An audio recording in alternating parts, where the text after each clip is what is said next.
Je suis méga heureuse de te retrouver aujourd'hui pour continuer de parler de notre fameux, de notre cher et tendre, de notre fantastique article 6 du RGPD. L'article 6, il porte sur la licéité du traitement et il t'explique globalement les 6 raisons pour lesquelles on a le droit d'utiliser une donnée à caractère personnel. On avait vu jusque-là le point 1 avec tous ses considérants, le point 2. On a vu aussi ma page qui ne se charge pas a priori. Qui ne se chargera pas a priori. Ok, c'est décevant. Ah, ok. Donc on a vu tout, il ne nous restait plus qu'à finaliser ensemble le 4e point de cet article. J'espère que tu es de bonne humeur ou que tu vas le devenir à la lecture de ce magnifique point 4 de l'article 6 du RGPD. Et puis allons-y. Lorsque le traitement a une autre non, lorsque le traitement a une fin autre que celle pour laquelle les données ont été collectées n'est pas fondé sur le consentement de la personne concernée ou sur le droit de l'Union ou le droit d'un État membre qui constitue une mesure nécessaire et proportionnée dans une société démocratique pour garantir les objectifs visés à l'article 23, paragraphe 1, le responsable de traitement afin de déterminer si le traitement a une autre fin est compatible avec... Ouais, j'ai perdu le fil, du coup je me dis, est-ce que je coupe la vidéo, est-ce que je la refais? Je... En fait, quand j'ai vu l'article 23, paragraphe 1, je me suis dit, Inès, évidemment, on va aller voir ce que dit l'article 23, paragraphe 1, parce que je suis censée le connaître. Je sais que je le connais, mais évidemment, là, tu penses bien. Ah oui, ok. L'article 23, paragraphe 1 du RGPD.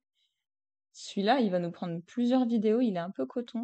Enfin, il est un peu dense en fait. Il est un peu dense et il parle globalement sur les limitations d'utilisation des données à caractère personnel.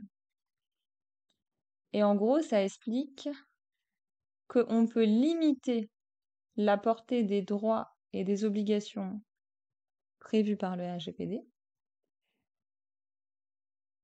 dès lors que cette limitation respecte l'essence des libertés et droits fondamentaux et qu'elle constitue une mesure nécessaire et proportionnée dans une société démocratique pour garantir toute une série de choses. Bah, tu sais quoi? Déjà, on va laisser la vidéo maintenant qu'on est bien comme ça. Et plutôt que de voir mes cheveux, je vais te montrer, voilà, l'article 23, paragraphe 1. Donc tu vois, notre petit article 23, paragraphe 1, il est assez dense, dans le sens où il y a beaucoup d'exemples. Et pour avoir la concentration de comprendre chacun des petits points, il va falloir que tu te reposes avec ta propre temps. Non, si, ta propre vitesse de lecture. Waouh, décidément.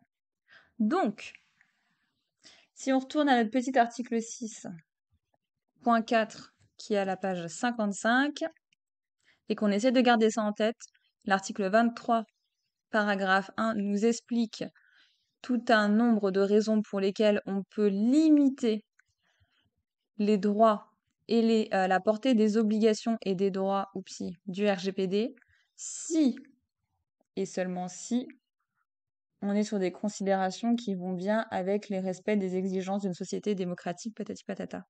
Ok. Donc on va se le refaire entièrement. On est de retour désormais à notre article 6.4.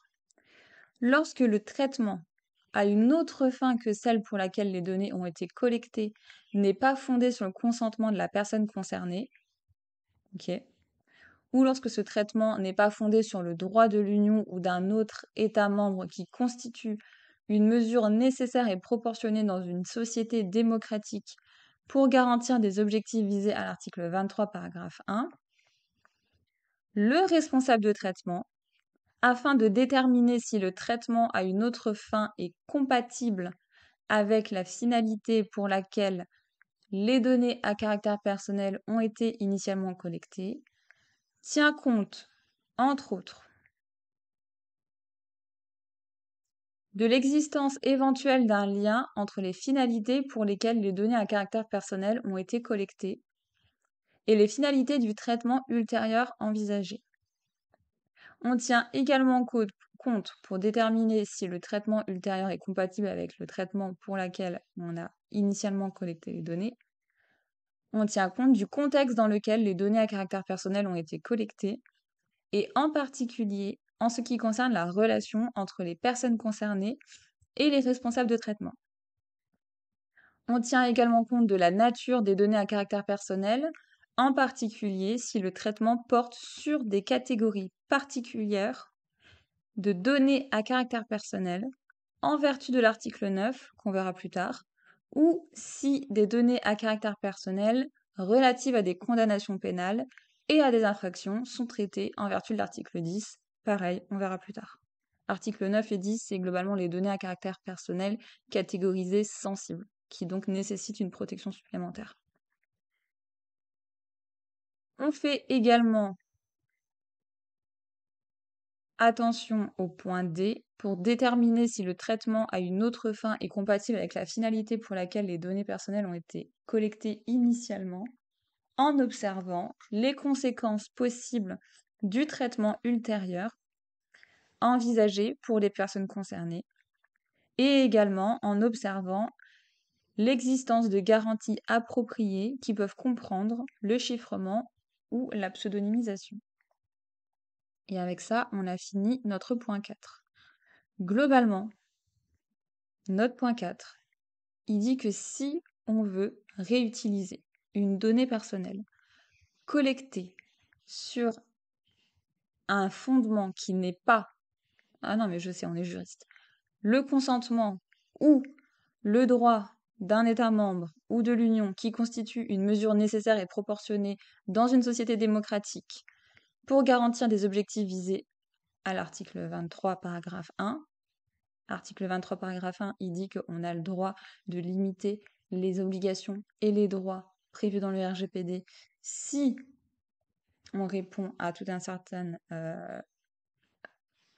certaines situations qui sont définies dans ce paragraphe 23. Le responsable de traitement peut déterminer si le traitement a une autre fin est compatible avec la finalité pour laquelle il a collecté les données à la base en observant certains critères. Et les certains critères sont les critères A, B, C, D, E, F.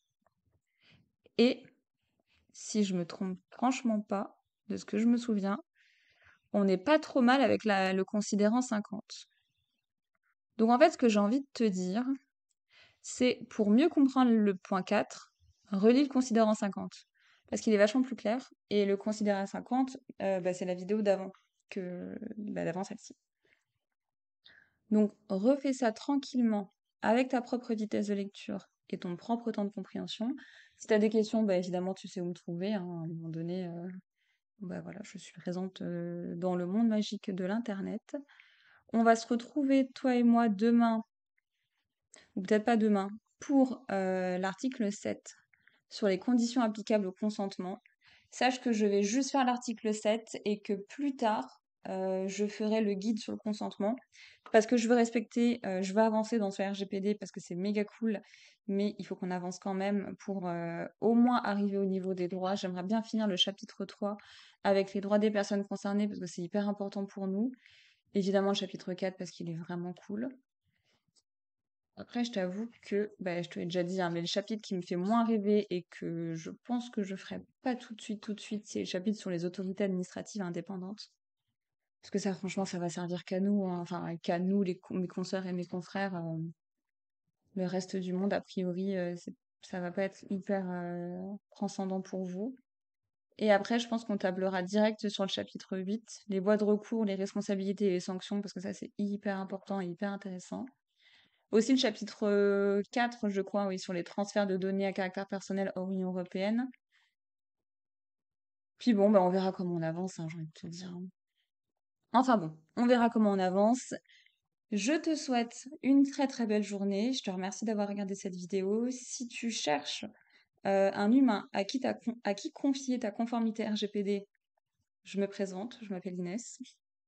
Et si tu cherches à tester tes connaissances sur le RGPD parce que tu es une consoeur, une confrère par volonté ou par défaut, à la Chandler as-tu le ça, hein, on est d'accord, j'ai créé un quiz. Peut-être qu'aujourd'hui, le jour où tu verras cette vidéo, j'ai créé du coup 2 quiz. J'ai créé un quiz par chapitre du RGPD où je te pose toutes mes questions hyper difficiles pour vérifier ta maîtrise de tes connaissances. Et en fait, tous les sujets où tu sais répondre, bah, c'est super. Et tous les sujets où tu ne sauras pas répondre, et c'est clairement mon but quand j'ai rédigé ces questions, c'est de te poser plein de questions tricky où tu pourras pas y répondre. Et ben, tu n'auras plus qu'à ajouter ça dans ton plan de révision et tu sauras à quoi travailler pour maîtriser encore plus ton RGPD, maîtriser tes connaissances, avoir encore plus confiance en toi, en ton conseil, et puis servir encore plus ton client ou ton employeur dans tous les cas. Voilà, on est sur un CTA pas trop mal, je pense. Ça va s'améliorer au fur et à mesure des années, forcément. Je te souhaite une belle journée, on se retrouve très vite, et puis bisous.